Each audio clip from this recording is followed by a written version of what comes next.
Bonjour, bonjour à tous et à toutes. Alors, le webinaire démarre. Merci à tous pour votre présence. On se retrouve aujourd'hui donc pour un nouveau webinaire. Je vais attendre un petit peu, peut-être quelques instants quand même, parce qu'il est 17 h pile que quelques personnes se connectent. Et on est aujourd'hui ensemble du coup pour environ 45 minutes, 1 heure. Afin d'échanger autour de l'innovation pédagogique et de l'engagement des étudiants. Et donc, on va essayer notamment de comprendre quel est le rôle des coordinateurs pédagogiques dans la conception de stratégies pédagogiques engageantes, comme on peut le voir sur la slide normalement que vous voyez à l'instant sur mon écran. Alors, je vais commencer peut-être par nous présenter, comme ça vous savez à qui vous adressez. Dans le chat, d'abord, vous allez retrouver ma collègue Charlotte. Elle va vous partager des liens, elle va répondre à certaines de vos questions, à vos réactions également. Le chat se trouve à droite de votre écran. Donc, n'hésitez pas déjà à mettre un petit message, peut-être, pour nous saluer, pour saluer Charlotte, et puis pour vérifier que ça marche bien de votre côté. Comme ça, vous pourrez intervenir sans problème tout au long du webinaire. Quant à moi, je suis Victoire Poujon. Ah, je vois qu'il y a des réactions. Super, ça fait plaisir. Donc, quant à moi, je suis Victoire Poujon, je suis Account Manager chez WooClap et j'accompagne donc des établissements de l'enseignement supérieur sur leurs enjeux d'innovation pédagogique et d'engagement des étudiants. Et aujourd'hui, j'ai le plaisir du coup d'accueillir Marc-Antoine Giffard. Merci Marc-Antoine d'avoir accepté l'invitation et d'être parmi nous aujourd'hui. Bonjour tout le monde. Est-ce que tu pourrais te présenter en quelques mots et peut-être aussi présenter rapidement l'industrie ? Oui, donc du coup, moi je suis Marc-Antoine Giffard, je suis coordinateur pédagogique au sein de l'Industrie. Rapidement, en termes de parcours, j'ai été formateur pendant 1 an, puis j'ai été dans une entreprise d'externalisation de la formation où j'ai géré des plans de formation. Puis j'ai repris 3 mois d'études avec le BAHU, qui est une école qui forme les Digital Learning Managers, / coordinateur pédagogique, / ingénieur pédagogique, puisque bon, c'est des métiers qui existaient déjà, mais bon, il y a pas mal de choses qui gravitent autour. Et après, je suis arrivé à l'Industrie. Pour décrire l'Industrie en quelques mots, on est une association financée par Total où on a pour vocation à former des jeunes de 18 à 30 ans au métier de l'industrie. Donc en mantra, on a le fait d'essayer d'avoir de plus de femmes et de valoriser les métiers de l'industrie. On a quelques particularités, notamment on est tout jeune puisqu'on a un an et demi d'existence maintenant. On a des entrées-sorties permanentes. Donc tous les mois, il y a des gens qui rentrent, tous les mois, il y a des gens qui sortent. Et on a une formation qui est en 2 temps. Le premier temps, c'est la prépa. Donc, c'est 2 mois de prépa où les apprenants arrivent, où on va construire leur projet pro, ils vont choisir leur filière, un premier vernis technique, des petites compétences comportementales et l'autonomie. Et après, ils rentrent en filière. Ok, très clair. De toute façon, je pense qu'on va revenir un peu plus en détail sur l'Industrie dans la suite du webinaire. Du coup, avant de se lancer vraiment dans le vif du sujet, peut-être qu'on peut également lancer une première question pour vous tous, pour que vous puissiez un petit peu également vous mettre à participer à ce webinaire. Donc, je vais vous demander de vous connecter à l'événement WooClap. Pour ça, du coup, vous allez simplement devoir soit scanner le QR code. Donc, vous prenez votre smartphone et vous scannez le QR code qui est à l'écran. Ou alors, vous pouvez cliquer sur le lien URL que Charlotte est en train de vous mettre dans le chat. Donc, c'est wooclap.com/08 juin. Voilà. Et au moment où vous cliquez, je vais ensuite pouvoir lancer la première question et vous allez commencer à participer avec nous. Vous voyez en bas à droite qu'on commence à être une trentaine de personnes qui se connectent. Le chiffre grimpe, donc c'est plutôt encourageant. Je vais commencer à lancer la question, comme ça ceux qui sont déjà connectés pourront déjà réfléchir. Quelles pratiques mettez-vous en place pour engager vos étudiants? C'est notre première question et vous allez voir qu'elle devrait faire écho à pas mal de choses par la suite. Classe inversée, alors je vais peut-être le mettre au nuage de mots aussi, c'est sympa. Alors, brise-glace, classe inversée qui revient un petit peu. Effectivement, vous pouvez liker les idées des uns et des autres, celles qui vous semblent les plus cohérentes. Interactivité.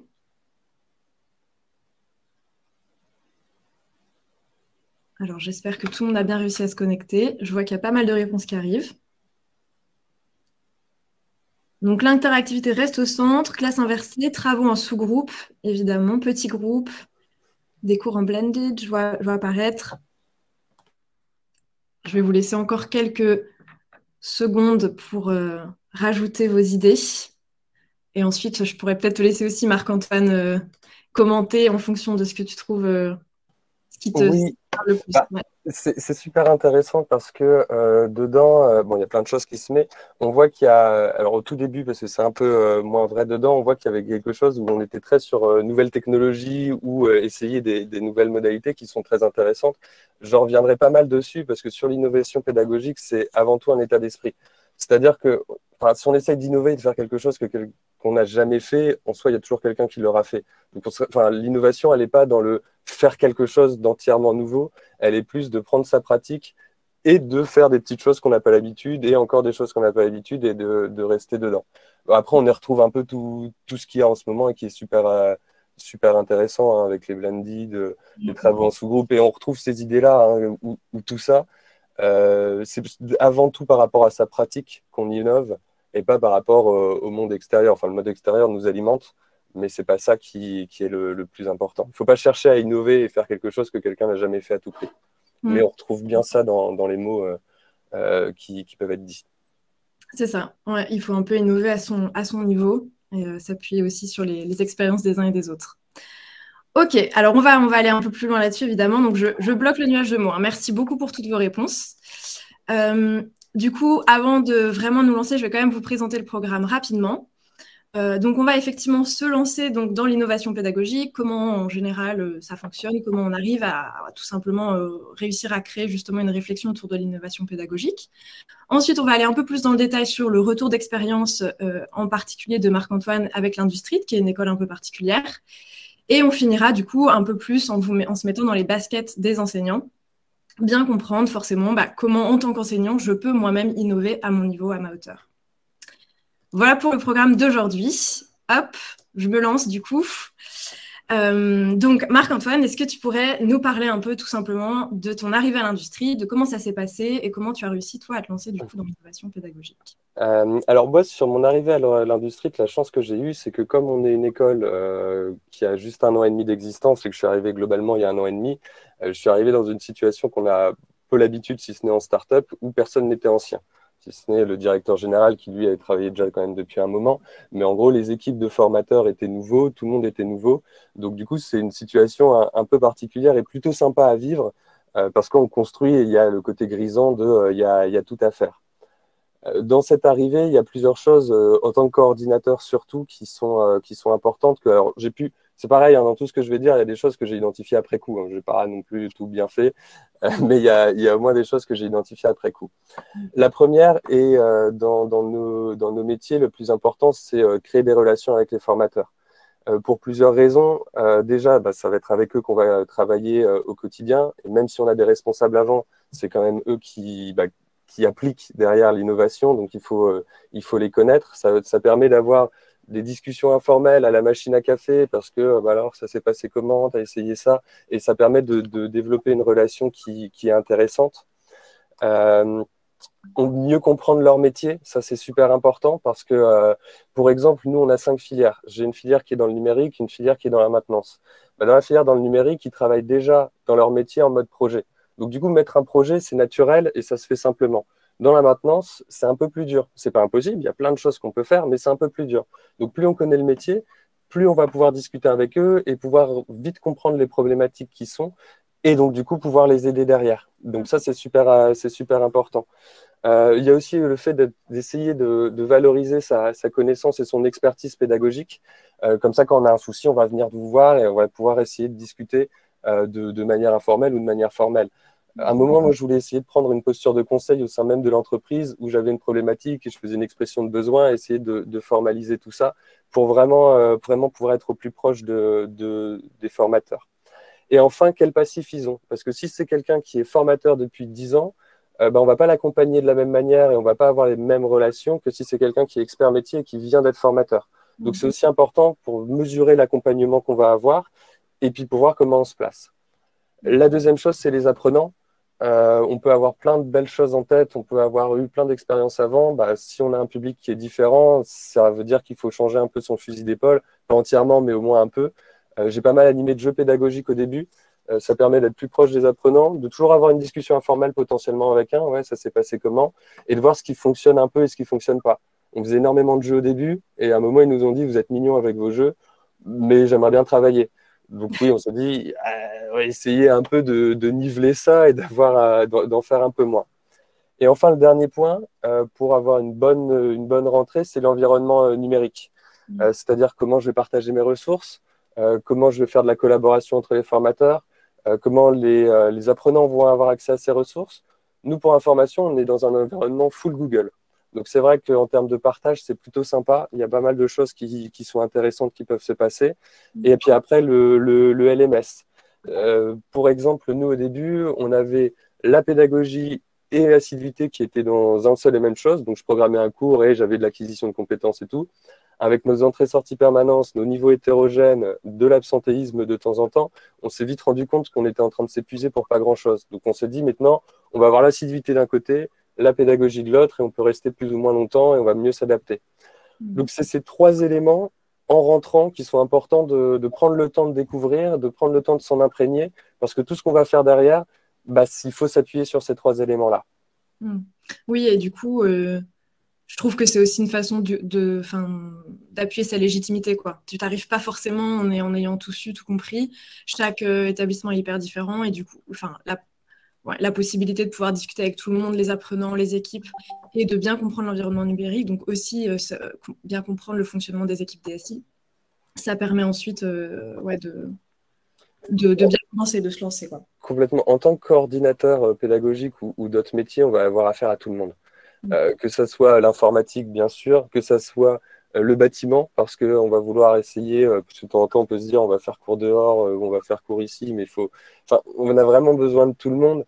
Et je reviendrai dessus, hein, mais dans l'innovation pédagogique et tout, il faut vraiment, dans les centres de formation, mettre la pédagogie au cœur du système, parce qu'en fait, tout dépend de ça. Le mobilier, tout a un impact sur la pédagogie au final. Alors, c'est facile à dire et pas facile à faire, mais c'est pour ça que c'est assez important de s'imprégner d'un maximum d'éléments comme tout aura une importance, pour pouvoir jouer de ça.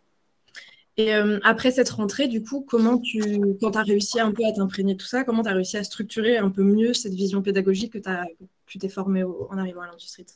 Alors, il y a plusieurs choses. Il y a des partis pris pédagogiques au sein même des centres de formation. Donc ça, il faut s'en imprégner parce qu'il faut aller dans la même direction. Nous, de notre côté, c'est une formation 100% présentielle, ce qui veut dire qu'on pourra avoir du e-learning, mais il sera beaucoup plus limité et ça ne sera pas sur des parcours entiers de e-learning. On a une approche par compétences, donc ça veut dire qu'on va partir vraiment sur de la pratique avec un credo, 80% de pratique, 20% de théorie. Donc la première chose, c'est de voir un petit peu tous ces partis pris et tout l'offre en fait qu'on va avoir pour comprendre où va notre centre de formation et comment on s'y intègre et qu'est-ce qu'on met en place. Une fois qu'on a ça, et ça c'est une erreur que j'ai fait au début, il faut partir de l'évaluation finale. C'est-à-dire, toute ma formation, elle mène à quoi? Elle mène à une évaluation. Nous, on est sur des titres pro. Les titres pro, l'examen final, c'est une mise en situation et un oral. Autrement dit, on est raccord avec les compétences, parce qu'en plus, c'est un référentiel de compétences, et on est raccord avec la pratique. Bon, ça tombe bien. Mais ça veut dire aussi qu'il faut avoir cette obsession de toutes les évaluations que je vais avoir au cours de mon parcours, et il faut qu'elles soient aussi au format, une grande partie, il faut qu'elle soit un peu au format de la mise en situation, de la grille d'évaluation qu'on pourrait avoir.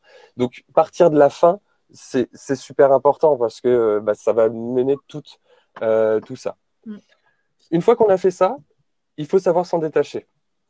Parce que du coup, on a nos partis pris, on a ce qu'il faut, mais les seules personnes qui sont capables de dire si ce qu'on fait est bien, c'est les apprenants. Enfin, c'est nos clients finaux, hein. Donc, tout ce qu'on va mettre en place, il faut toujours le regarder par rapport à ce qu'ils ont à dire. C'est important parce qu'en fait, nous, on a du 18-30 ans. Donc, une des choses, pareil, que je n'ai pas tout de suite fait, mais que j'ai fait après, c'est créer des personae. Les personae, en fait, c'est un personnage fictif qui a des caractéristiques sociales, psychologiques, des habitudes de vie, des habitudes d'apprentissage, et on met tout ça dans un personae et on se dit comment on va pouvoir le former au mieux. Ça, c'est important parce que ça permet de se dire bon, je sais que ça marche, je sais que ça marche moins bien, et on va essayer d'accentuer sur ça. Pour un exemple, nous, on en a deux. Le 18, 22, 23 ans, il sort d'école, il est dans des schémas très classiques, il a du mal avec l'autonomie et il a besoin de beaucoup de structure. On a le 26-30 ans, il a déjà travaillé, il a besoin d'avancer vite dans sa formation parce qu'il est en reconversion professionnelle, il est autonome et tout ce qui va être compétences comportementales, on est mignon, mais souvent, alors il faut quand même le travailler, on doit tous le travailler, mais souvent, bon, ça passe un petit peu moins bien. Qu'on a de ça, ça va faire en fait sur notre vision, les deux publics, ça veut dire que le premier, on va avoir, si on a des projets, il va falloir l'accompagner sur le projet un peu plus, le faire monter en autonomie, réussir à qu'il y ait un impact et l'écouter un peu plus. Le deuxième, on va pouvoir le lâcher un peu plus vite, il va peut-être partir, pas avoir besoin de la théorie, il se rendre compte qu'il en a besoin et ça ne va pas le stresser, il a un peu plus l'habitude, il a plus confiance en lui. Donc voilà. Il faut savoir s'adapter à ça et donc du coup mettre en place des pédagogies un petit peu différentes. Mais c'est vraiment important de comprendre son public. Et la dernière chose, c'est rencontrer d'autres organismes de formation qui sont proches de vous, qui ne sont pas proches de vous. Il y a toujours quelque chose à en tirer, il y a toujours un échange intéressant. Et les quelques-uns que j'ai rencontrés, j'essaie d'en avoir un maximum parce que ça fait toujours du bien. C'est toujours agréable et on en tire toujours quelque chose. Pour comparer, quoi. Complètement. Et c'est même pas que de la comparaison, hein. Il y a aussi le côté c'est s'inspirer, quels outils ils ont mis en place. Enfin, c'est vraiment, ou même de temps en temps construire d'autres choses qui peuvent être intéressantes. Ok, donc si je résume, au départ, tu partirais d'abord de l'évaluation finale. Dans un second temps, tu ferais vraiment une analyse de qui sont les étudiants, les apprenants au sein de l'école, de l'université, du centre de formation, et tu les divises en fonction de leur profil, des personae. Et ensuite, tu essaies de comparer aussi ce que tu as réussi à mettre en place avec d'autres organismes qui peuvent être similaires au tien. Ouais, la dernière étape n'est pas forcément dernière, hein. Ça peut permettre aussi de construire avant. Il n'y a pas de souci, mais en tout cas, à partir de l'examen final, c'est super important. C'est exactement le principe d'alignement pédagogique. Donc, d'avoir un objectif, une activité et une évaluation qui sont toutes reliées. Parce que si j'ai donné que de la connaissance, mais que je vais demander une analyse fine de quelque chose, ça ne matche pas. Là, c'est pareil. Si j'ai fait que de la théorie et que c'est une mise en situation à la fin, ça ne matche pas. Ok. Hyper intéressant, effectivement. Je vois que d'ailleurs, il y a quelqu'un qui a commenté alignement pédagogique dans le chat en parallèle. Donc, vous êtes connectés. Et du coup, donc, pour faire suite à cette conversation-là, on s'est aussi demandé comment, donc, parce que tu as construit ta vision pédagogique, ok. Comment ensuite tu arrives à embarquer en fait les enseignants? Ça peut être difficile parfois de leur imposer des changements. Du coup, quels ont été les obstacles en fait parfois que tu as pu rencontrer? Comment tu as réussi à les surmonter, tout ça? Alors, moi, j'ai eu de la chance d'arriver où tout le monde était neuf. Enfin, quand je dis neuf, c'est que tout le monde venait d'arriver. Et en plus, on a un public d'experts métiers. Donc, ça enlève un frottement. Alors, pas tous, mais ça enlève déjà un frottement. Pour essayer d'embarquer les formateurs avec moi, avec nous, parce qu'on est une équipe, mon idée, c'est de mettre la pédagogie au cœur du processus. C'est-à-dire qu'on en parle beaucoup, mais au final, il faut avoir des temps vraiment dédiés à ça. Quand je dis des temps dédiés, c'est carrément des plages horaires. Alors, je ne dis pas toutes les semaines, mais carrément des plages horaires où on va parler de ça, où on va avoir un sujet qui est en relation avec la pédagogie. Pourquoi? Parce qu'en fait, même au niveau moi-même, sur ma veille pédago, je me force à en faire, mais c'est dur de toujours se contraindre soi-même. Et il faut être sûr que ça soit fait à un moment et qu'on le fasse collectivement. Et donc, du coup, si on a des temps qui sont réservés, c'est toujours plus sympa. Pour ça, nous, on a plusieurs points de rencontre. On a le premier qui est les réunions qu'on a appelées la réunion Task Force Pédago, qui est la réunion de tous les formateurs, qui se déroule en 3 parties. La première, c'est des centres d'information. Donc, nous, dans l'équipe, qu'est-ce qu'on va avoir si on met en place un nouveau document, si on a une nouvelle machine qui est arrivée, enfin, voilà, niveau des centres. Ce temps-là, il faut qu'il dure à un tiers grand maximum. Au début, moi, je les faisais un peu trop longs, c'était aussi le début, mais sinon, les formateurs, ils s'ennuient un petit peu. Ils se disent, bon, si c'est venir ici et que je perde mon temps pour l'écouter parler, c'est pas forcément le top. Mais il faut quand même qu'il y ait une descente d'information. Donc ça, c'est le premier. Et après, essayer d'avoir un maximum d'échange de pratiques sur un sujet cadré. On en a plein, hein. Moi, j'ai fait sur de la discipline, sur de l'évaluation, sur de l'entretien individuel. Et cet échange de pratique, il peut prendre toutes les formes qu'on peut imaginer en termes d'activité. Jeu de rôle, brainstorming, petit débat, pour, contre. Enfin, après, là, c'est vous qui pouvez laisser aller votre créativité sur ce point-là. Donc, réunir tout le monde, avoir un sujet pédago. Le deuxième temps qu'on a pris, nous, c'est, bon, on l'a fait qu'une fois pour l'instant, mais j'aimerais bien le refaire, c'est faire venir un expert sur une conférence de 2 heures. Si on les lit, c'est génial, hein. On a un expert de 2 heures et comme par hasard, notre réunion task force, on va parler du même sujet.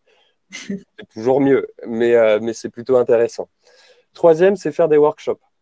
Des workshops sur des documents qu'on mettra en place ou des documents qu'on va mutualiser ou sur une thématique. Sur ces workshops, il y a 2 manières de faire. La première qui prend un peu plus de temps, mais qui permet de mieux impliquer les formateurs et d'avoir peut-être des résultats mieux, qui sont j'arrive à en créer un, si ce n'est l'objectif de créer un document avec quelques contraintes, et on crée tout ensemble. Donc là, on va prendre un peu de séance, il faut l'organiser, mais ça peut être intéressant. La deuxième façon de faire sur des workshops, c'est que j'arrive avec un document, on leur dit, bon, vous pouvez le démonter, le document, faites ce que vous voulez, essayez-le aussi, et on revient ensuite après. Donc, on gagne du temps, on met une vision pédagogique un peu la nôtre dedans, mais en laissant la liberté de s'adapter au terrain. 2 manières de faire qui sont intéressantes toutes les deux et qui ont leurs avantages et leurs inconvénients. Enfin, moi, j'ai mis en place des retours satisfaction, mais des retours satisfaction qualitatifs. C'est-à-dire que je prends 1 heure et demie avec des filières. Dedans, j'ai 2 étapes, un en individuel où ils écrivent un questionnaire et un en collectif. Je reprends toutes les retours que je peux avoir. Et une fois que j'ai tous ces retours-là, je fais une réunion avec le responsable filière et les formateurs et on va dessus. L'idée, elle n'est pas du tout dans un jugement, hein. Moi, je veux avoir une posture neutre. L'idée, elle est juste de dire, il y a ça, qu'est-ce qu'on pourrait mettre en place? Et moi, d'apporter le petit grain pédago. Ah ouais, c'est vrai, on pourrait faire ça ou on pourrait faire ça. Mais en tout cas, ce n'est pas en offre de jugement. Okay. Sur la question de Stéphanie, je réunis tous les... Alors, au début, je réunissais que les formateurs. Maintenant, je réunis plus de personnes. Je réunis également une coordinatrice de formation. Mais je mets tous les pôles en même temps, ouais, presque. Sauf les pôles qui n'ont pas de contact avec les apprenants. Le sourcing, ils sont un peu à part, donc je le réunis pas. Le codir non plus, si ce n'est directeur des formations qui peut passer. La finance non plus. Donc oui, en général. Après, nous, on a une vingtaine de formateurs, plus avec les autres une dizaine, ça fait une réunion à 30. C'est gérable. Est-ce que c'est des réunions où la présence elle est obligatoire? Et combien de temps, du coup, par semaine en général ça présente ou par mois, pour donner une idée? C'est obligatoire la présence. Et nous, là, pour l'instant, on le fait une fois tous les 2 mois, 2-3 mois. Il faudrait le faire plus. En vrai, bon, déjà, ça consomme du temps, hein, de mon côté parce que j'essaye de les... Enfin, ça s'organise beaucoup, cette réunion, si on veut que ça soit efficace et qu'on ne taille pas juste le bout de gras pour qu'il n'y ait pas grand-chose au final. Donc, je fais une fois tous les 2-3 mois pour le moment. J'aimerais bien en faire un peu plus. Il ne faut pas trop en faire parce que derrière, en fait, les formateurs, au bout d'un moment, nous, ils n'ont qu'une demi-journée de conception avec de temps en temps des moments d'autonomie.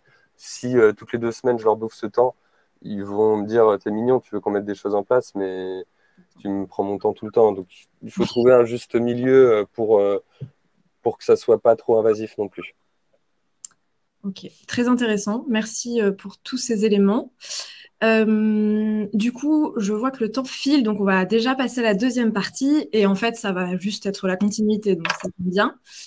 On va cette fois s'intéresser plus spécifiquement à l'innovation pédagogique à l'industrie. Donc, est-ce que tu pourrais commencer par nous partager d'autres éléments de ce que tu as pu mettre en place à l'industrie, des éléments assez concrets qui correspondront peut-être pas évidemment à tous les établissements des personnes qui sont avec nous aujourd'hui, mais ça peut donner des idées et en tout cas, ça nous permet de nous projeter un peu plus dans ce que tu as créé. Alors, la première chose sur laquelle on travaille en ce moment, alors il y a plusieurs choses qui viennent, mais la première chose sur laquelle on a à cœur d'essayer de le développer, c'est l'évaluation des compétences comportementales. C'est clairement dans notre credo, hein, parce qu'on recrute sur de la motivation et pas sur des CV, et on essaie de rendre employable, donc du coup on passe notamment par ces compétences.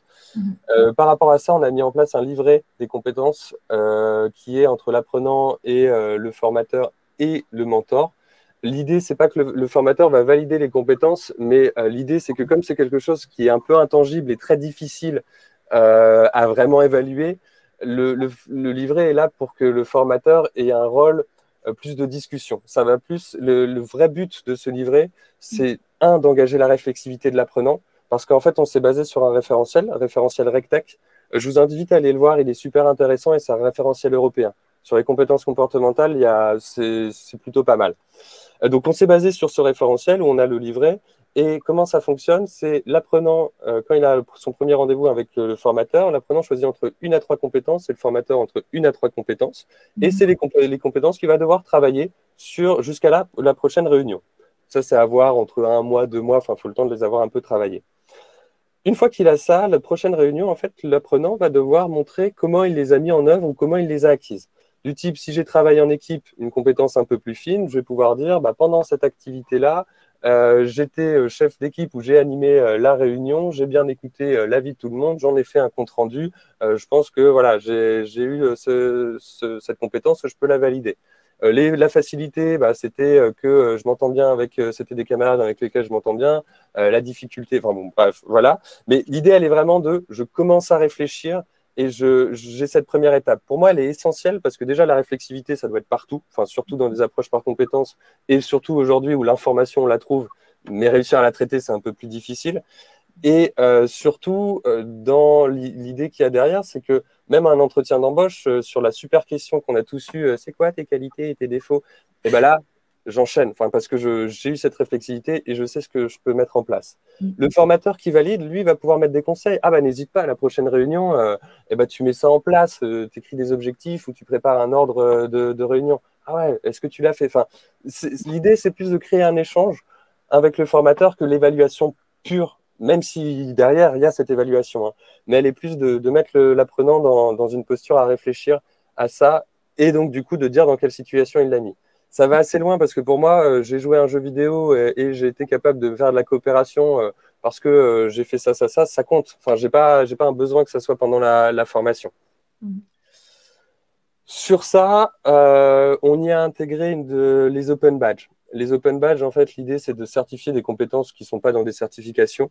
Donc, du coup, ces compétences comportementales sont dans les open badges, ce qui permet de réellement valoriser ce livret de compétences et qui fait aussi que peut-être que Monsieur X n'aura pas les mêmes compétences validées à la fin que Monsieur Y, parce que c'est lui qui a décidé lesquelles il voulait travailler et lesquelles il aura.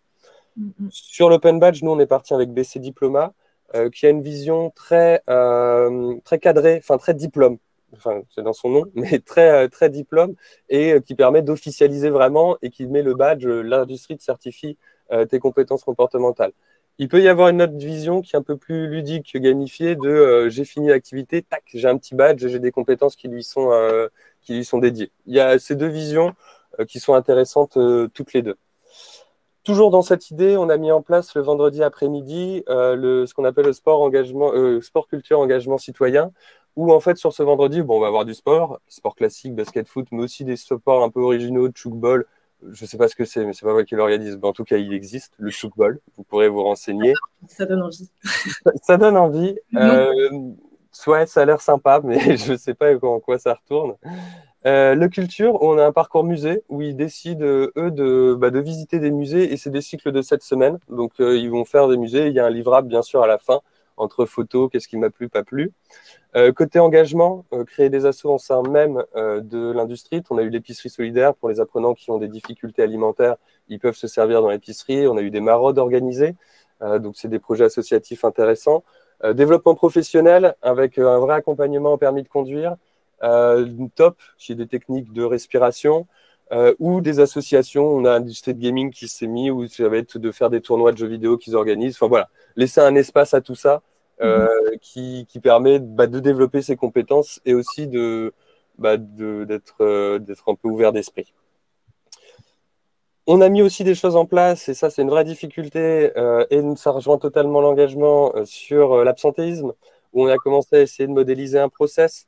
La vraie difficulté qu'on a avec l'absentéisme, c'est quelle frontière je mets entre j'accompagne et je punis. Si j'accompagne trop de temps en temps, c'est les formateurs qui ont du mal parce que bah, vous m'écoutez pas, l'apprenant il est jamais là et en même temps on lui dit amen. Enfin, donc c'est le formateur qui peut se retrouver un peu biaisé ou ne pas avoir l'impression d'être écouté. Si c'est trop punitif, bah, l'apprenant, bon bah, ok, je me casse. Enfin, il y a un juste milieu. Nous, ce qu'on a essayé de faire, c'est faire, et on est encore en construction, c'est faire une alerte à un niveau d'absence. On fait une alerte. Cette alerte déclenche un entretien avec le responsable filière ou le formateur. L'idée, là, c'est de comprendre pourquoi tu es absent, qu'est-ce qu'il y a, est-ce qu'on peut t'aider. La deuxième étape qu'on est en cours, c'est que j'aimerais bien qu'on ait un dossier RH avec le taux d'absence, le taux de retard et d'avoir des éléments concrets. Sur l'absentéisme, les éléments concrets, c'est fondamental. Ouais, mais pourquoi vous m'avez pris et pas lui? Moi, je suis moins absent. Enfin, il faut pas laisser la porte à discussion en soi et plus partir sur des bases, sur des faits. Et après, entretien de remédiation. Les entretiens de remédiation, on a une chargée d'accompagnement social qui est dans nos locaux, donc qui a un peu les problématiques sociales et qui a un regard différent, mais qui est super intéressant. On va avoir la coordinatrice formation qui est un peu au courant de l'absentéisme, le formateur, le directeur des formations potentiellement et le jeune. Donc on est là, pareil, plus dans la remédiation, on va plus essayer d'accompagner, mais par contre, si ça ne se passe pas bien, derrière, il y a sanction. Donc on arrive à notre dernière partie, quoi. Sur l'absentéisme, quelque chose que j'ai pu noter en tout cas de pourquoi on était absent sur certains apprenants, c'est de temps en temps, il faut qu'ils voient qu'est-ce qu'ils vont louper. C'est-à-dire, si je ne viens pas à ce cours-là, c'était typiquement ce qui se passait et ce que j'ai pu vivre à titre personnel de temps en temps sur les cours de langue. Bon, si je ne viens pas en anglais, qu'est-ce que ça va faire? Il faut que j'ai l'impression que si je ne viens pas, je vais rater quelque chose. Alors, je ne dis pas qu'il faut qu'il y ait des feux d'artifice et des Kellogg's à chaque fois que je vienne, mais il faut que j'ai cette sensation. Cette sensation, elle peut se faire, plus on donne de science et plus on lit les cours les uns entre eux, plus si j'ai pas été là, j'ai plus de mal, donc ça a du sens. Plus je fais des petits temps de un petit quart d'heure pédagogique au début, on va réactiver qu'est-ce qu'on a fait hier, un petit quiz pour réactiver ses connaissances. On met un peu de compétition, du coup j'étais pas là, et je perds dans mon classement général. Enfin, on peut avoir ce genre de choses qui sont intéressantes. Pour moi, c'est important d'avoir ces rituels. Parce que dans une formation, surtout sur une formation longue, les rituels, on les a dans les formations de 3 jours. Enfin, quand on va dans une formation, on réactive tous les matins et on débriefe le soir. Pas tous les soirs, mais presque. Et quand on a une formation longue, de temps en temps, on se dit, bon, non. Pourquoi? Ouais, pourquoi? C'est naturel, hein. Enfin, je pense qu'on l'a tous fait. Mais en soi, si ça marche sur 3 jours, alors oui, parce que ça va être peut-être une perte de temps, mais en même temps, non, parce que c'est de l'ancrage, c'est ce qui va permettre de retenir, c'est ce qui permet d'être aussi bien dans sa formation. Enfin, pour moi, c'est essentiel ce côté rituel. On a mis en place les retours satisfaction, donc avec un vrai côté qualitatif. Pour info sur les retours satisfaction, moi, ce que j'ai bien aimé, que j'ai mis en place, c'est l'arbre des sentiments. Vous pouvez taper sur Internet, c'est des petits bonhommes qui sont un peu partout. Et je demande aux apprenants d'en entourer un et de dire pourquoi il est là. Donc, ça permet de voir, de juger un peu l'état d'esprit qui est intéressant. Et un truc que j'ai beaucoup aimé, c'est d'écrire en 3 mots ta formation et j'en fais un nuage de mots après. Et on voit directement un peu si ça se passe bien. Alors, qu'est-ce qu'il peut y avoir derrière? On a également mis, dernière chose, pour le moment, là, un vrai accompagnement au permis de conduire avec de la sécurité routière, avec de l'accompagnement au code, avec une formation présentielle au code qui se fait le vendredi après-midi, un simulateur de conduite pour que je commence à avoir la démarche et on offre 5 heures de conduite dans une auto-école. Okay. Ça, c'est aussi un levier puisque les 5 heures de conduite, alors on ne l'a pas encore modélisé, mais on commence à se demander est-ce qu'on ne le fait pas accéder aussi en fonction d'un certain présentéisme. L'idée qu'on peut avoir derrière, hein, c'est toujours pas être dans le punitif en mode c'est pas bien, je te donne pas ça, mais plutôt je te récompense et je te donne ça. La mentalité, elle est un petit peu différente. Presque la seule différence, c'est qu'il faut prévenir avant. Si je préviens pas avant, c'est une punition. Tiens, tu n'auras pas ça. Si je préviens avant, c'est les règles du jeu. C'est OK, on sait, et c'est vécu un peu différemment. Et du coup, je me permets juste de rebondir sur le questionnaire de satisfaction que tu as évoqué rapidement. Est-ce que c'est la seule façon pour toi justement un peu après d'avoir un feedback, un retour sur les mesures que tu viens de décrire? Comment est-ce que tu arrives à justement avoir l'impact en fait Moi, c'est mon point d'entrée. C'est mon point d'entrée parce que, alors, sur les impacts, je fais très très attention au questionnaire quantitatif, pardon. Pourquoi? Parce qu'à un moment, je voulais tester. On a fait un site avec plein de ressources et je m'étais dit, je voudrais voir si les apprenants l'utilisent vraiment ou pas. Sauf que le problème, c'est que si je pose la question, tu l'utilises ou pas, je suis apprenant. Je l'utilise pas, je vais pas mettre non. Enfin, naturellement, j'ai envie de dire oui, parce que sinon, c'est peut-être que j'ai loupé une partie de ma formation.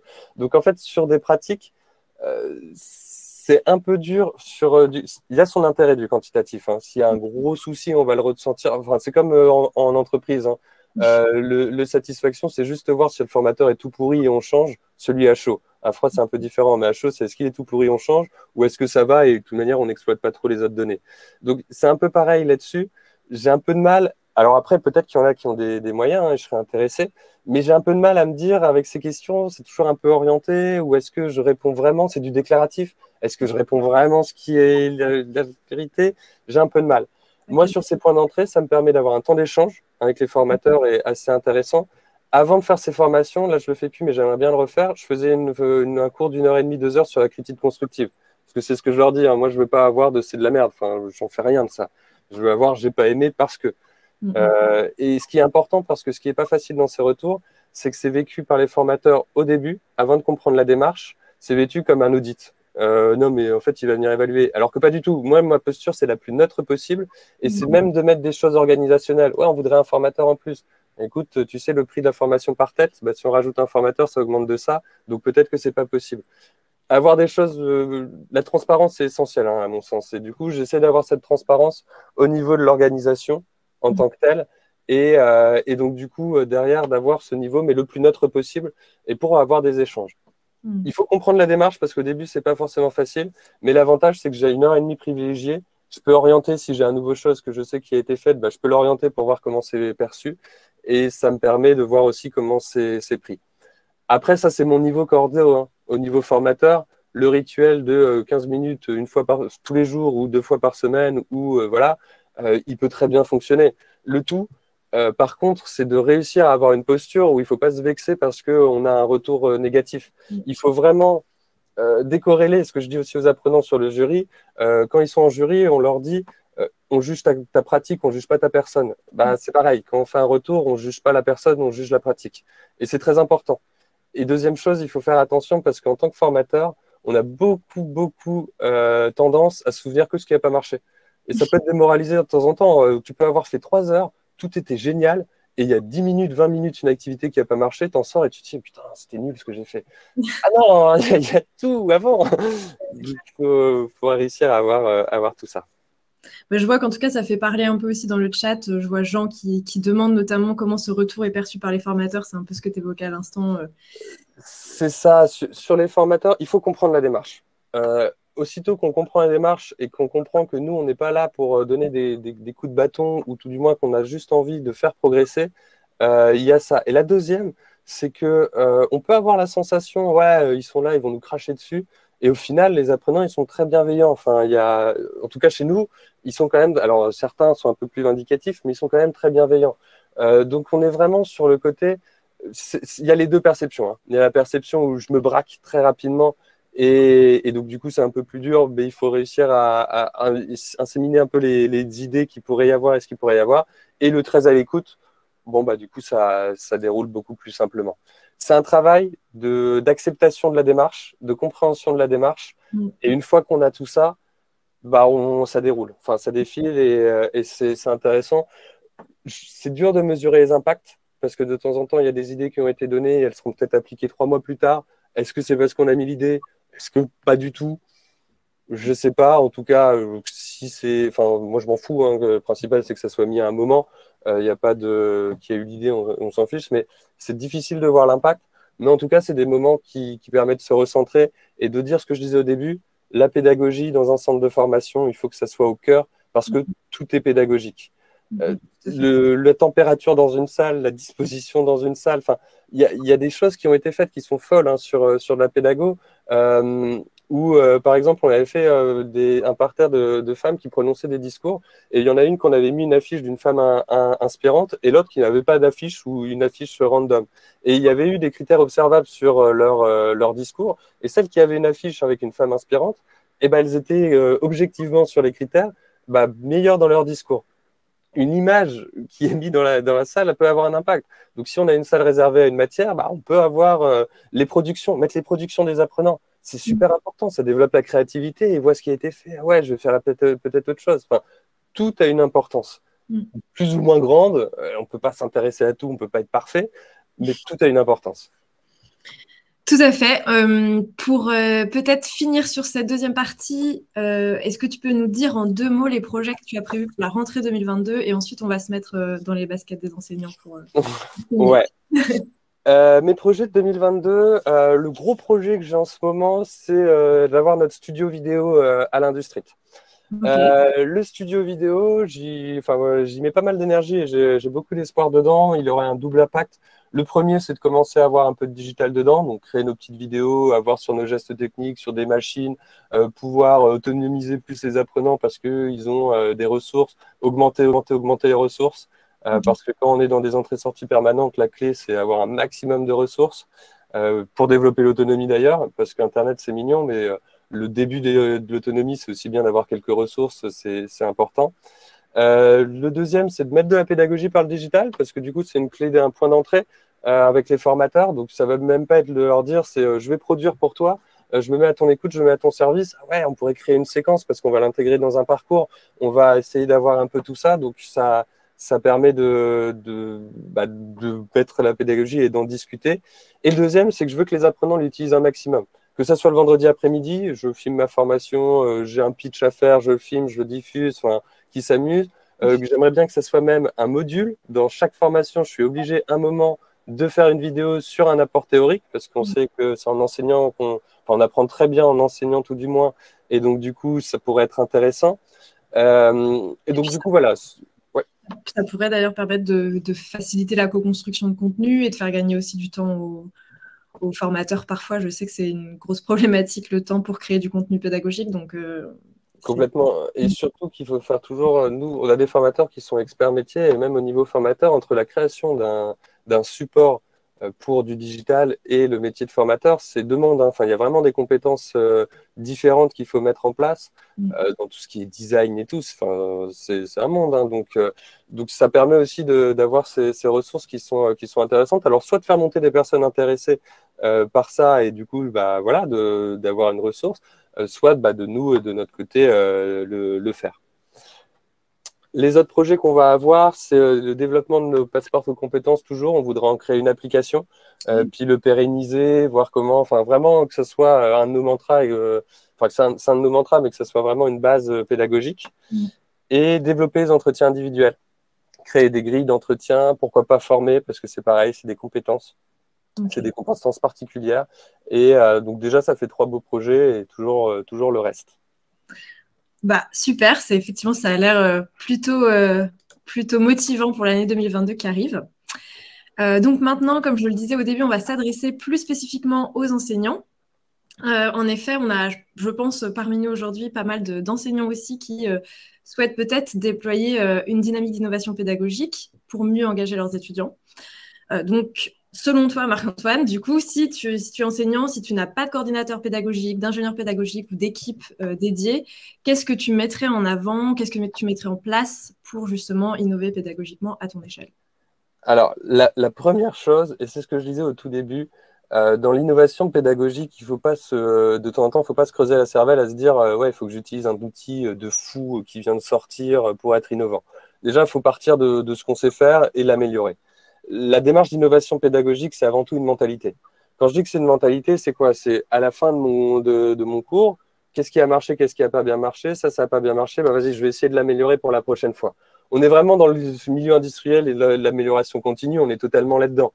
C'est-à-dire que si je me dis innovation pédagogique, je monte un truc de fou tout seul dans mon coin et après je le fais et puis c'est bon, j'ai innové, ça ne marchera pas. Il va falloir se dire, la première fois, de toute manière, on ne réussit pas, c'est normal. Enfin, quand je dis on ne réussit pas, ça peut être bien, mais ça ne sera pas excellent. Enfin, il va falloir le refaire. En général, on dit qu'il faut 3 itérations au minimum pour commencer à avoir un bon contenu. Si on a quelque chose qu'on ne maîtrisait pas au début, on peut peut-être monter à 4. Enfin, et c'est pas grave. Faut vraiment pas avoir peur de se foirer. Si je fais une innovation et que ça fait un bide, Bon, voilà, j'ai fait un bide, c'est pas grave. Enfin, c'est vraiment cette mentalité qu'il faut avoir. Parce qu'une fois qu'on l'a et une fois qu'on se dit qu'est-ce que je pourrais faire, ah vas-y, on va améliorer, bah déjà, on a cette première étape de fait. La deuxième étape, c'est de partir de l'apprenant. On ne peut pas avoir une niveau d'innovation pédagogique si on ne parle pas aux apprenants. Parce que c'est notre client final. Et puis l'innovation, elle va super bien marcher sur un public et pas du tout marcher sur un autre. Donc si on ne discute pas avec eux, on va faire des bides quelque part et il n'y aura pas d'intérêt. Donc, il faut savoir se remettre en question. Parce que, comme je disais, si on critique pas la personne, on critique la pratique. Et il ne faut pas se dire, j'ai passé 12 heures à faire tous ces contenus et ils ne sont pas contents. Bah, s'ils ne sont pas contents, on peut peut-être améliorer des choses, il faut essayer de le comprendre. Et voilà. Et après, ce n'est pas parce que j'ai des retours négatifs qu'il faut que j'arrête. Ça veut dire que je peux l'améliorer, ça veut dire qu'il y a des choses à faire. Donc, la première, c'est vraiment avoir un peu cette culture du feedback, cette culture de l'amélioration continue et de se dire, je me mets dedans. Enfin, c'est d'abord cet état d'esprit. Après, il peut y avoir bien sûr tout ce qui est webinaire, tout ce qui est veille pédagogique. Ah ouais, j'ai une idée, on va essayer ça.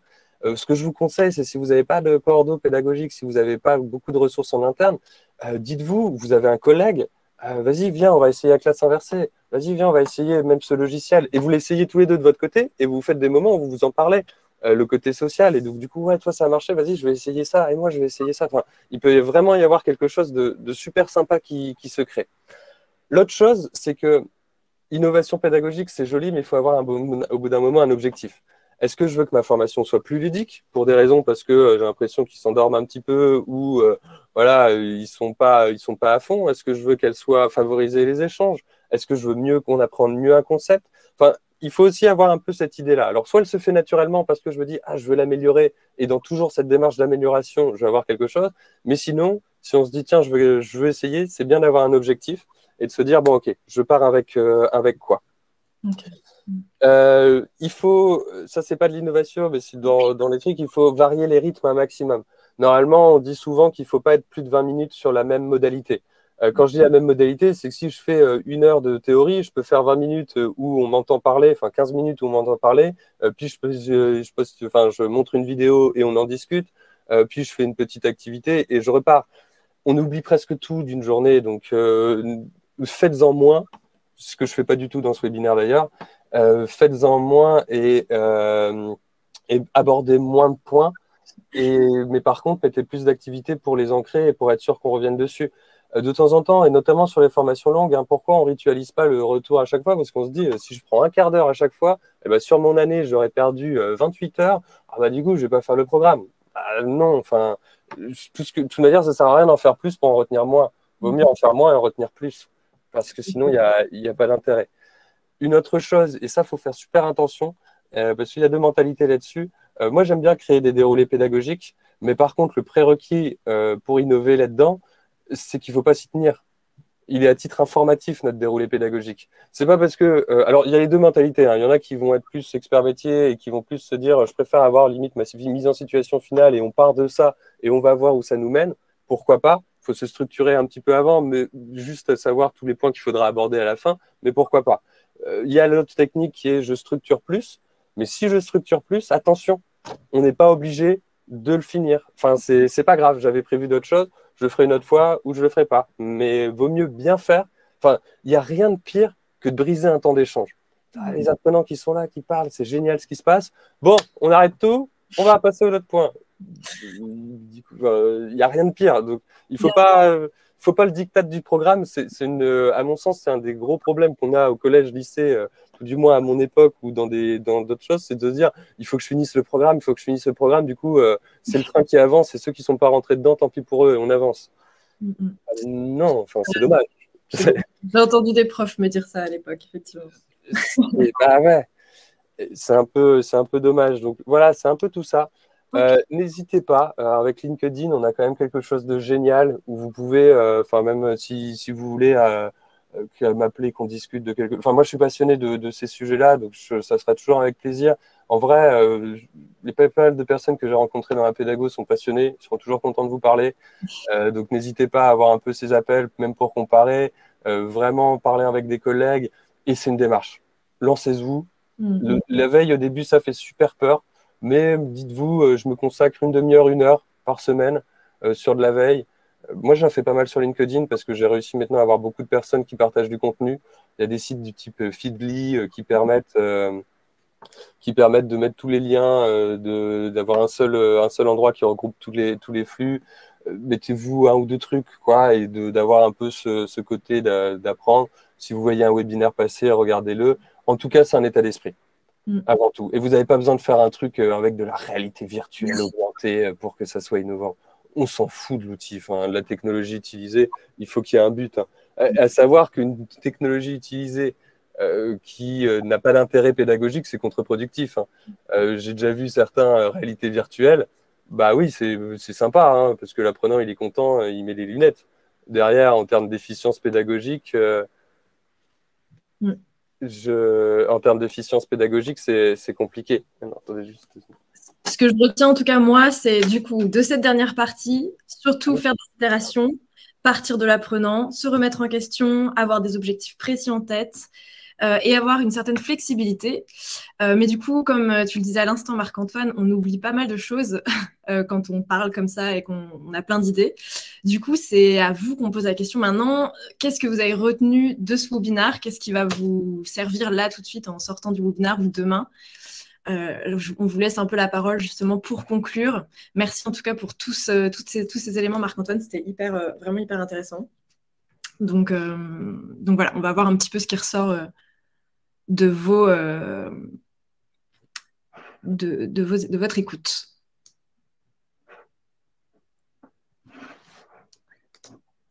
Ah, attention, parce qu'on ne t'entend plus, par contre, Marc-Antoine. Je crois que tu as coupé ton micro. Pardon, j'ai dit que je vous mettais juste dans le chat une petite ressource vignette de pédagogie active. C'est fait par les Canadiens et j'adore ce qu'ils font. Et n'hésitez pas à vous en inspirer, c'est super sympa.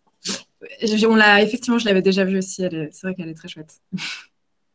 Alors, ça y est, je vois des réponses qui apparaissent. Adaptation, oser, personae, ça c'est assez intéressant. Partir de l'évaluation finale, c'est vrai que moi aussi ça m'a bien marqué. Profil, intention pédagogique, échanger avec les pairs. Personae encore qui revient. L'adaptation quand même qui reste en tête. Ouais, donc pas mal de choses finalement qui se recoupaient en fait, hein. Sur les 3 parties, il y a eu beaucoup de choses qui ont été un peu redites, mais c'est tant mieux, ça nous permettra de mieux retenir et surtout, c'était vraiment hyper concret, hyper intéressant. Donc j'espère que ça vous a suffisamment servi. Je crois qu'il y a des questions également, donc, dont la dernière, c'était une question de Jean. Avez-vous une passerelle avec la recherche en sciences hydrauliques? Est-ce que tu as ça pour Jean? Oui, on a la chance d'avoir un chercheur dans notre établissement. Et donc, du coup, c'est super intéressant d'avoir. Enfin, moi, j'adore les chercheurs parce que ils ont une façon de penser. Ils pensent dans le détail avec plein de choses. Donc, du coup, on a un peu cette passerelle qui est faite. On est un peu en cours. Mais voilà, on a un chercheur dans l'équipe, ce qui est toujours passionnant et qui permet rien que de discuter, hein, déjà. Mais par contre, il y a cette idée de recherche. Dans la recherche, c'est très structuré. Donc, ça veut dire que dans l'innovation, l'amélioration continue aussi, c'est structuré. Donc, n'hésitez pas à structurer tout ça. Donc, vraiment avoir des retours et en tirer quelque chose et à revenir dans la boucle. Je vois que le nuage de mots, du coup, se stabilise un peu. Donc, on a vraiment adaptation. Il y a eu pas mal de choses. Je ne sais pas s'il y a quelque chose qui te livrerait de tech. Je crois que ça a été demandé plusieurs fois aussi dans le chat. Le RecTech? Ouais, c'était un document qui intéressait beaucoup. Vous avez juste à taper RecTech. Et dessus, vous avez carrément un site qui a été fait par l'AC Versailles.